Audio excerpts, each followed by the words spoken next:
about different things that we need to find out as Ugandans. And currently, right about now, we want to find out, do you know about the animal welfare and veganism? What is your thought about it? And joining us in this topical conversation is the Executive Director of Vegan Society Uganda, that is Mrs. Nabaasa Innocent, who is going to take us through this conversation to find out what inspired her to really set up with veganism in Uganda. One of the most important things that we the Ugandans or people, we haven't yet taken so much crucial to understand about it, what is its importance and why we need to embrace it. Otherwise, allow us to welcome Mrs. Nabaasa Innocent. Good to see you and Happy New Year.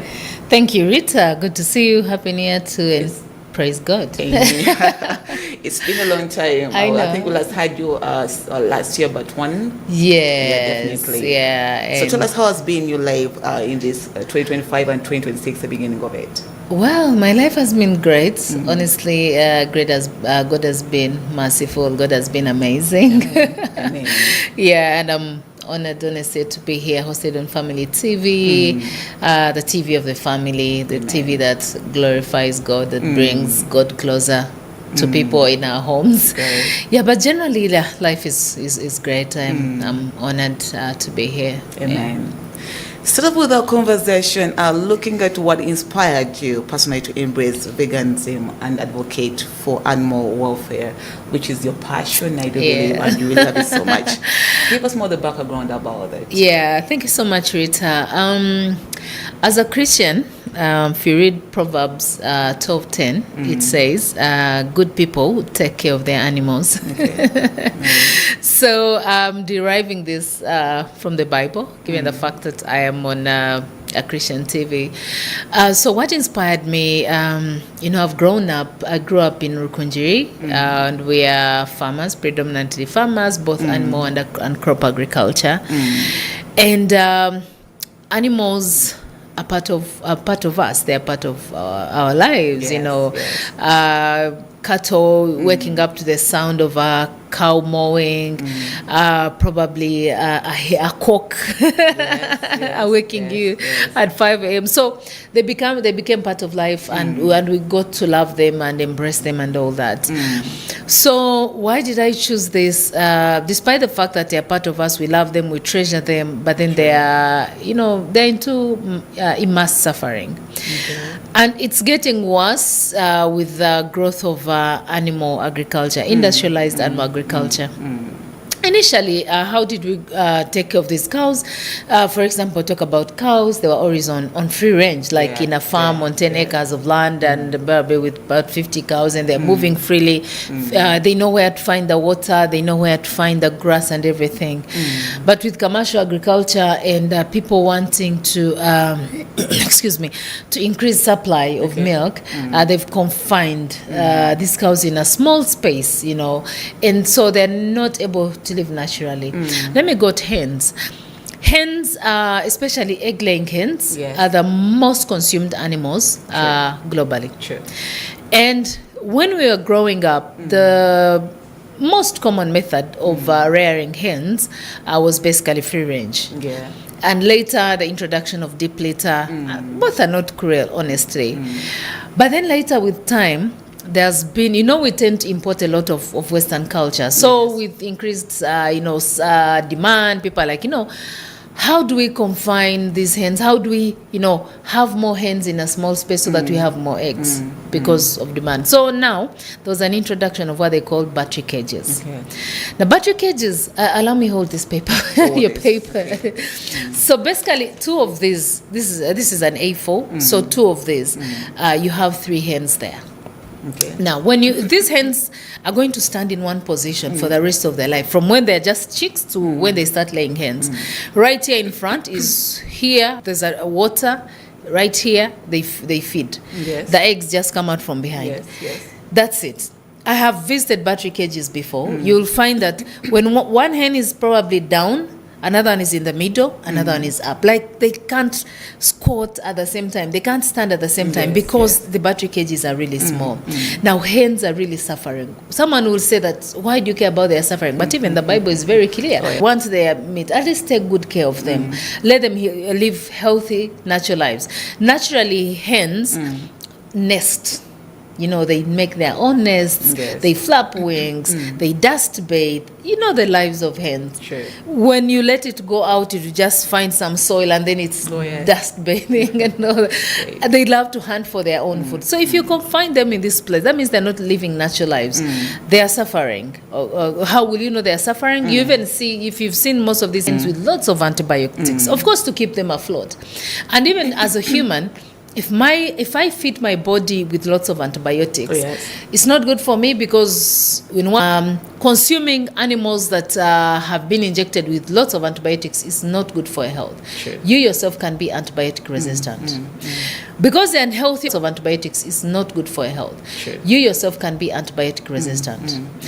Because they're unhealthy, of course, lots of vaccine. You know, when you vaccinated a hen, especially for coccidiosis, you need to give it a window of about 2 weeks without the lives of these hens, the animal welfare, the lives of these hens, the animal welfare. They're not living natural lives. They're sad. You know, when those battery cages are made of wires, metallic wire mesh. So the hen is standing there with its feet like this. It can't turn. It does it just like that. So honestly, it's miserable. You get it. And then in addition to that, you use antibiotics. So meaning the people are going to sell that chicken, it's not healthy. And you've had people, they'll go to a restaurant, they know, I need local chicken. Because these other ones, even the taste is different. They're very soft there. You get it. Yes. So you're risking human life. You're affecting the lives of hens. So why would you do that? We are sensitizing people. Yes. We need people to be healthy. We need we need the animals to be healthy. You can still get as much as you want from these hens if you let it live a natural life. So we run a campaign called End Battery Cage. It's called Go Back to Free Range. Why do you do this? Because of the immense suffering, and also for your clients. Care about your clients. And big hotels and establishments globally have actually done this. For example, like Hilton has a cage-free commitment. They don't use, like Hilton Hotels, it's a chain of hotels globally. They don't use the eggs from battery cages. The Marriott has several branches here, Skies, Protea and all that. They don't use eggs from battery cages. They've transitioned.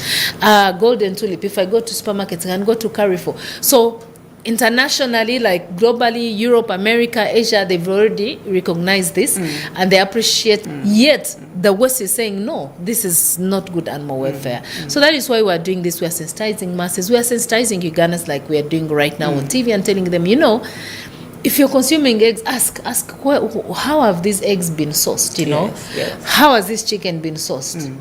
Care about animal welfare, just like we used to be as Africans, as a Christian, how you're supposed to do that. Entering the restaurants and the supermarket, I may not mention all and all that. Now looking at the part of the farmers now, maybe being the main people we're talking about right now, and also the public out there.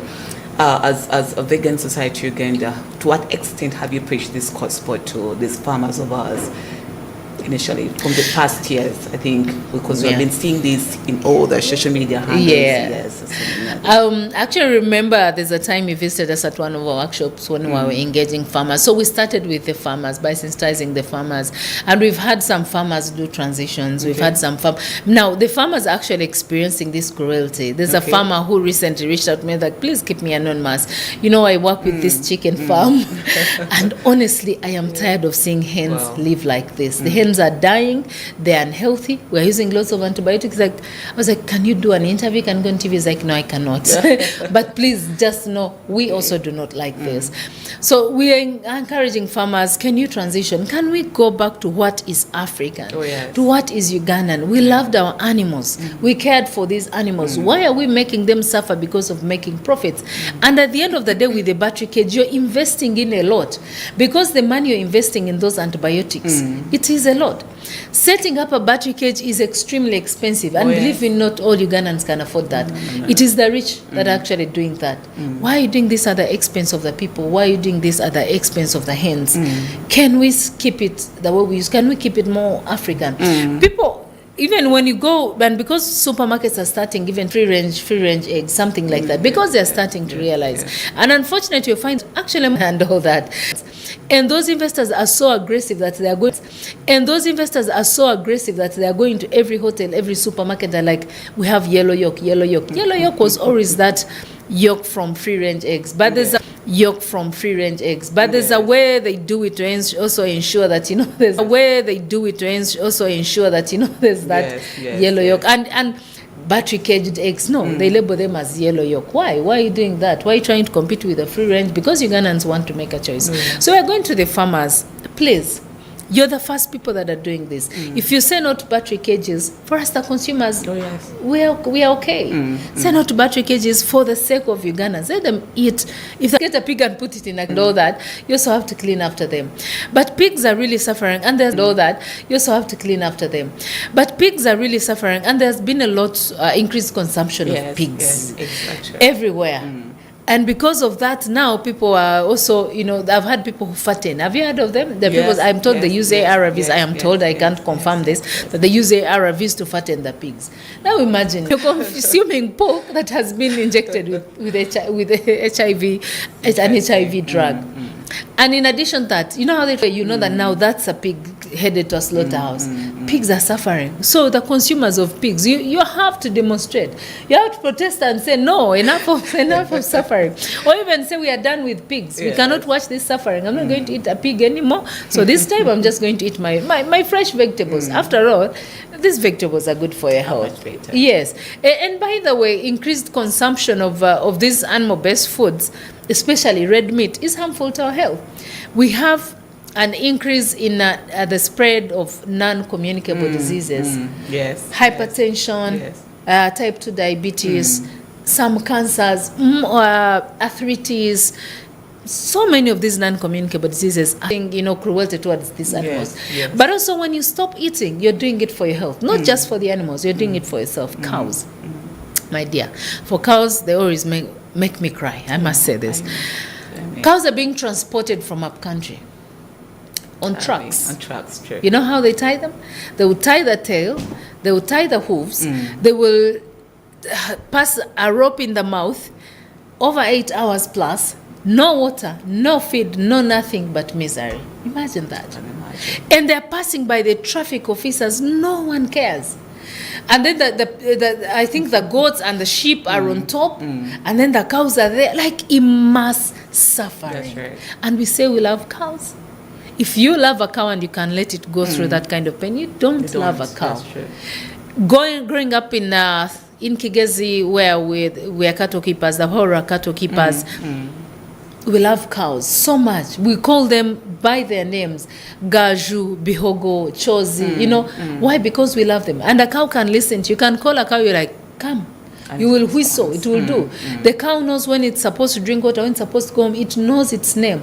You can touch a cow and it will just relax and turn around, and you hold it and massage it, because they love us, because they love to be cared for.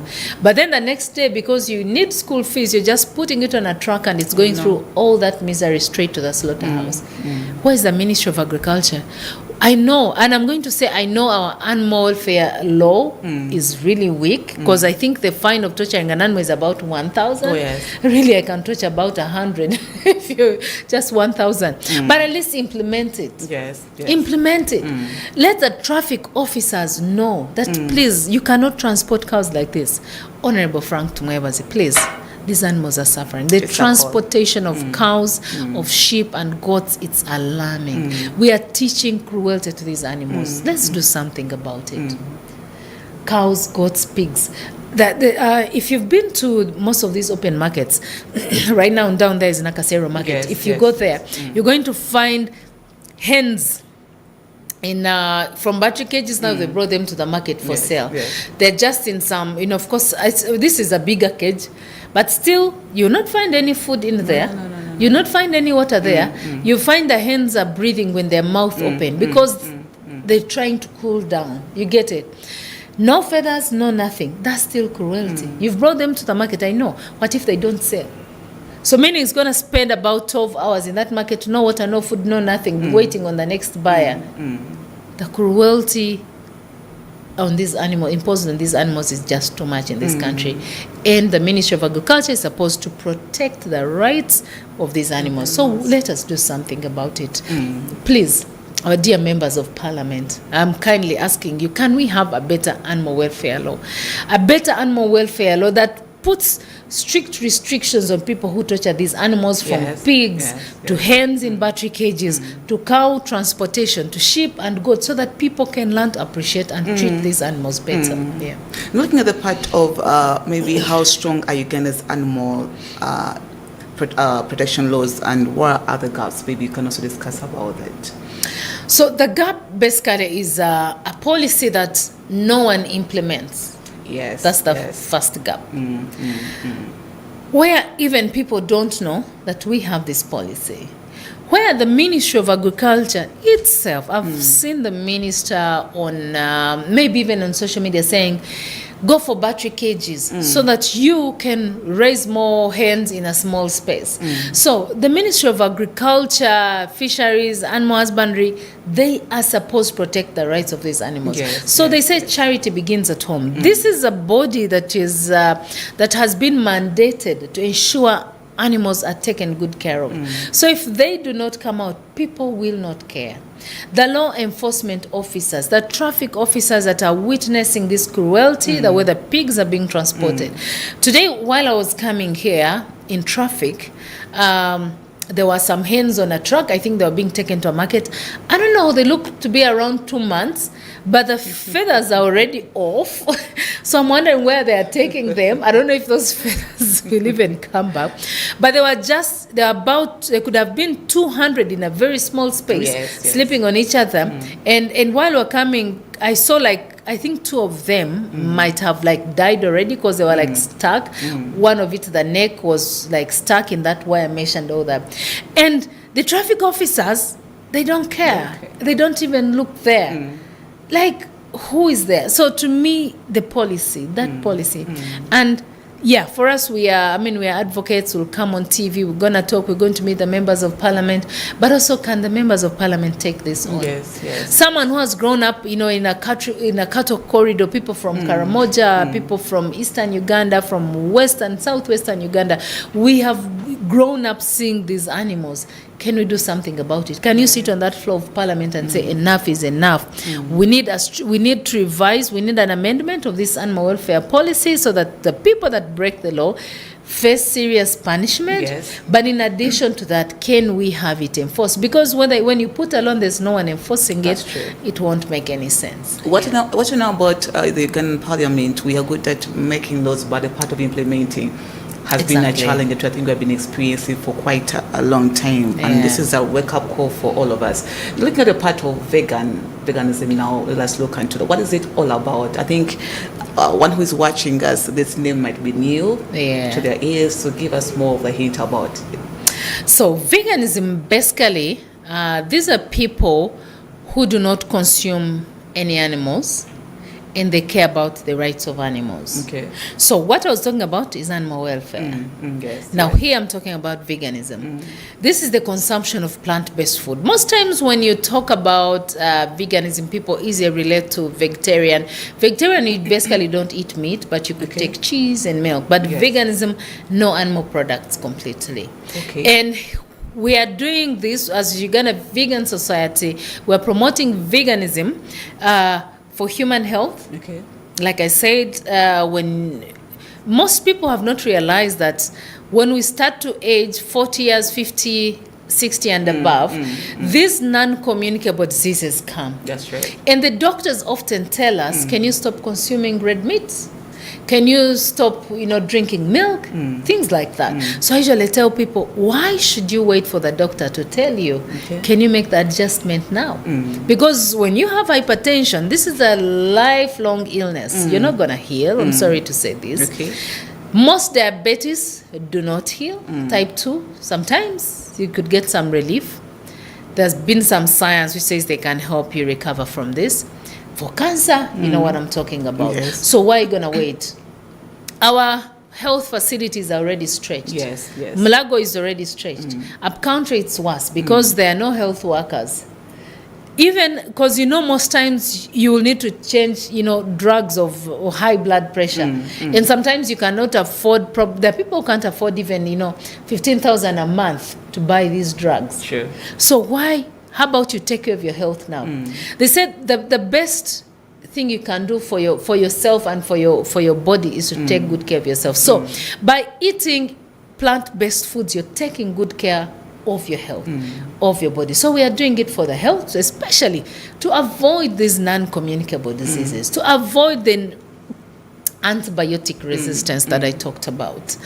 2, we're doing it for the animals, the well-being of these animals, because increased consumption of animals and animal products is increased suffering. Yeah. So how do we make sure that the people who are investing in battery cages lose this market? The people who think that pigs are very dirty and they're just putting them in dirty pigsties by saying, no, we cannot consume this again. And also for the environment. We talk about climate change, but people don't know that cattle is one of the leading causes of climate change. Okay. Cattle emits a dangerous greenhouse gas known as methane, one of the most dangerous. Now, despite all this, let me compare the two methods. Initially, where cows were on free range, first of all, the farm, there were trees. Yes. And trees are carbon sinks. So when this gas is emitted, the carbon sinks are there. So that this is like coexistence. But now with zero grazing, whereby you just cut everything down and just plant. Some people plant soybean, others plant, the different pastures. Yes. You plant pasture and, you put your cows in paddocks. Now, they're emitting greenhouse gas and there are no carbon sinks within there. So you're contributing to climate change. So we're doing veganism. We're promoting veganism for the environment, for human health, and also for animal rights. Many of Ugandans think this is a Western concept. How do you respond to that? How do you call this a Western concept when we are the one actually, did the Westerners or the Wazungu come and teach us how to love animals? Did they name our cows Chozi, Hogo, Gajo? They didn't do that. They did not do that. So it's not a Western concept. Did they teach us how to put hens on free range? No, they're actually teaching us how to put confined hens in battery cage and zero grazing and bull fattening. I've had people that are into the business of bull fattening.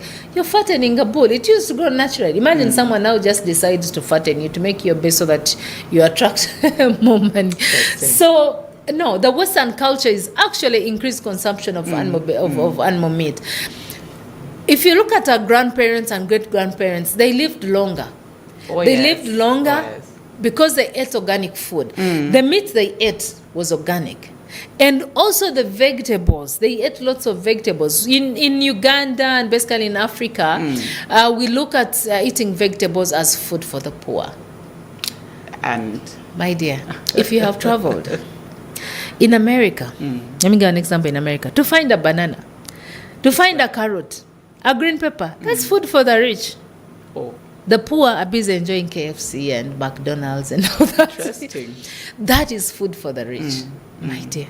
People out there are suffering. When I see people even admiring to go to America, I pity them. There is no food. People there are suffering. They don't have food. You taste a pineapple. I remember there's a time President Museveni was saying their pineapple tastes like urea. They taste terrible. Okay. I've eaten a banana. It's as if it looks yellow, but as if it's the green banana, the matoke that has ripened a little bit. Oh. The watermelon, you eat it and you feel like there are a bit of chemicals there because they do not have and that's like the expensive food for the rich. So here in Uganda, we are begging you, please, let's eat the food we have. Because even just, in an empty tin of let's say, of detergent, you just add in a little bit of soil and, you start growing your vegetables, your dodo, your mjaja, mtete, all those things. Yes.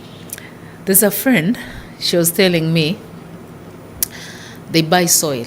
Can you imagine buying loam soil to grow? Like you cannot just have access to soil for growing crops. Can you imagine buying? I was like, oh my God, I should invest in the business of. I should invest in this business of selling soil. You see how privileged we are. Oh, yes. God has really gifted us. He has given us the soil that is very fertile, good climate, and also said, please, Eat healthy. So why are we not eating healthy? What is the mentality of Ugandans? Because I do believe if someone goes for the other part and leaves the vegetables, maybe they think it's how you talked about it. They think it's for the poor, and they do not know that they're risking their lives. Well, maybe the poor know the secret because they know they cannot afford maybe 500 million plus to go to India for cancer treatment and all that. So if you really do not want to have cancer, if you want to look good, look younger, if you want to glow, just go for fruits and vegetables. I'll talk about one of the most popular nutritionists, Dr. Paul Kasenene, and he's always preaching this. Let 3/4 of your plate be fruits and vegetables.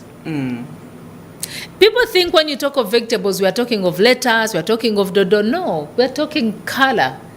Bell peppers, there's the red, there's the green, there's the yellow, there are carrots, there's broccoli, there is zucchini, there's cauliflower. Can you imagine all that? And by the way, people think meat is tasty, but there's no meat that is tasty without spices, and those spices are plant-based. Imagine you just get a saucepan and boil. It won't be tasty. But, adding, black pepper, paprika, roiko, all those things, adding green pepper, carrots, and then it's tasty. Now, let me give you a secret. Okay. Roast, just let's say, get your bell peppers. You're going to get your bell peppers, like green, red, yellow, carrots, tomatoes, onions, garlic, roast them. If you have an air fryer, put them there. And after that, just blend them. You're going to have the best soup ever. You'll be like, why am I even eating meat? She's a good chef.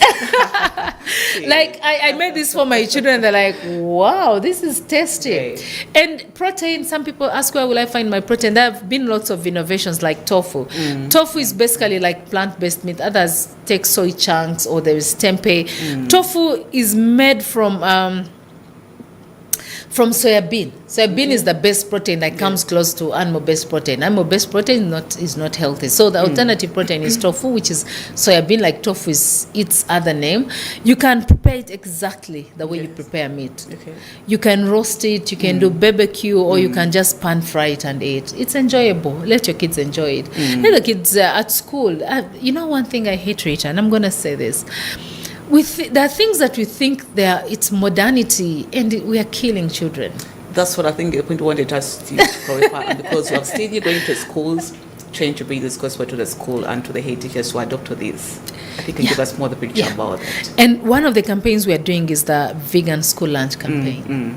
It is sad that the best schools in this country are actually going for the unhealthy foods. True.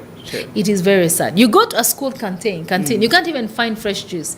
They have soda, they have quencher, they have, those unhealthy juices. Yes. Children are being obese. Children are getting cancer. There's, you find a 10-year-old, 13, 5 having cancer. This was unheard of. And cancer is a lifestyle disease. Most of the cancers are from how we eat. How are you feeding your children? At breakfast, the schools are giving a child a donut. At break, they're giving them a sumbi. At lunch, they're eating pizza and burger. Can you imagine that? We are paying millions of money for you to feed our children poison. They call it sweet poison. And children in the so-called poor schools are eating posho and beans.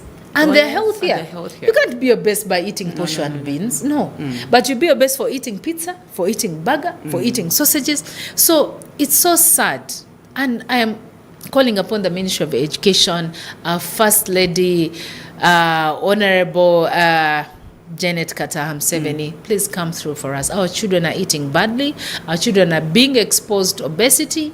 They're being exposed to constipation because of this kind of poor feeding. All because we think it is fancy to eat a burger or a pizza. It is not. It's not. And the parents themselves, I think others have allowed that to happen. Yes, the schools are allowing that. They think it's modernity. They think it's fancy for a child to eat a pizza at school or a burger. It's not fancy. There's nothing healthy in that food. Yet matoke is more affordable. Yet beans are more affordable. Yet vegetables are more affordable. Why are you feeding our children on poison? The schools, why feeding our children on poison? It is quite absurd. So we tend to go to these schools. Children love food. If you give a child a burger, they will enjoy it. But give these children, I usually call it rainbow plates. Let it have all the colors of the rainbow. Make it tasty. So during our school lunch, vegan school lunch campaign, we go to these schools. One, we ask them to give us an opportunity to train their chefs. We have very experienced chefs, and we work with the Uganda Professional Chefs Union. There are chefs that are so creative when it comes to vegan food. So they give us their cooks. We train them. Beans, yes, children don't love beans. Can you add coconut to the beans? Yes. Have you ever tried that? You should try Really. it. Prepare your beans, blend your coconut, or if you can buy from the supermarket, that may be more expensive to buy the coconut milk, but just, blend your coconut using the coconut water, and after that, power in your beans. Very tasty, very yummy. Simple ways to make food tasty. Pumpkin soup. It's just, you boil a pumpkin, add in a little bit of salt and tomato and onion, or just a pumpkin, blend it or just mix it. Mix it and it's soft, and people and children are eating. I've already talked of a soup of made out of bell peppers and greens. They're going to say, oh, where do we get this? Where are you getting the meat from? Meat is more expensive, very expensive.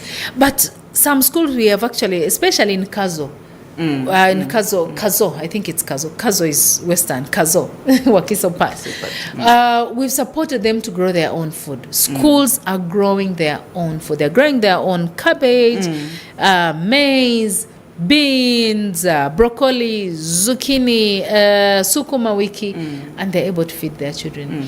And when you have healthy children, it's also good for the school because they're spending more days at school. They're not sick, and you'll not find any your best child. So I'm calling upon the schools. First term has just begun. Can we adopt this culture of feeding our children healthy?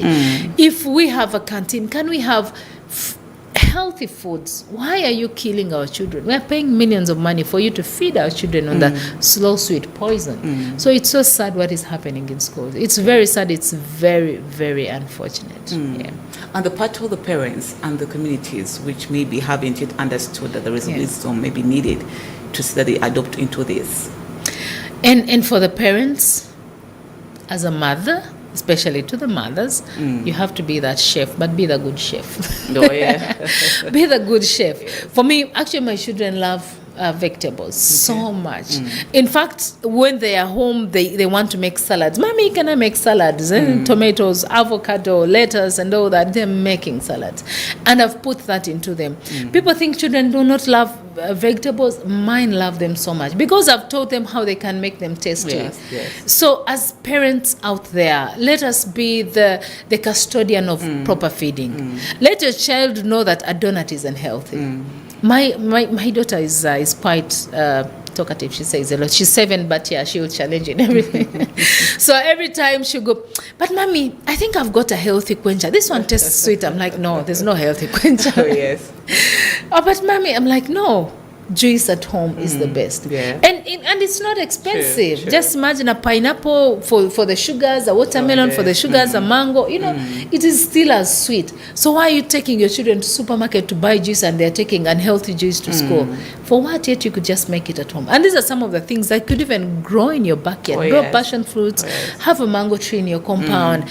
Have some watermelon, have avocado, so that your children have these healthy alternatives. So parents, I implore you so much, let's feed our children right. Because it's going to be expensive for you to treat diabetes, for you to treat hypertension, for you to treat cancer. Yet it is more affordable for you to start feeding these children right. And let the children know the benefits of eating right. Let the children understand animal cruelty. Let your children understand veganism. Let them know why they should choose veganism. Let them know why they should eat healthy and the benefits. I always tell them, I tell my daughter, if you ever consume this so much wheat, it's going to be bad for you. It's going to give you constipation, and she knows the consequences of constipation. We all know. And then she'll be like, "Oh, mommy, now let me eat fruits." Sometimes it will get expensive. Buy a watermelon, and probably you want to eat it on for 2-3 days, and she'll consume it and be like, "But mommy, I don't want to have constipation." But it's good. You're instilling something good in them. And if you're growing this and there are mangoes in the compound, they will enjoy those mangoes. If there are avocado avocados, they're going to eat those avocados, and at the end of the day, they're going to be healthy. So charity begins at home. The Manyankole have a saying that akatkinu kwa kachirikabisi, meaning that you can only bend a stick when it is still fresh, but the moment it dries, you cannot bend it. So let's do it at home. Let's teach these children to eat healthy food, so that when they grow up, you know, even the Bible says that, you know, teach your children the good ways, so that when they grow up, they do not deviate, because the world is ready for them. But if you have told them and they know what it means to eat healthy, they know what a balanced diet is, they know carbohydrates, they know proteins, they know vitamins, they know the benefits of all this. Because sometimes my children tell me, Mommy, I don't want beans. I'm like, but you need proteins. Yes. You know the use of proteins? Yes, bodybuilding foods. Don't you want to be healthy? You need the carbohydrates. You need the energy. Mommy, me, I'm tired. No, you know the use of vitamins. So like they know that, and they know why they have to eat healthy. So the role of parents is to teach our children about these foods. Yeah. So it's about the mindset change. Yes. Great. Looking at the part, as you're winding up, the part of environmental sustainability, how can this veganism contribute to it? Yeah. First of all, plants coexist in the environment. They're good for the environment.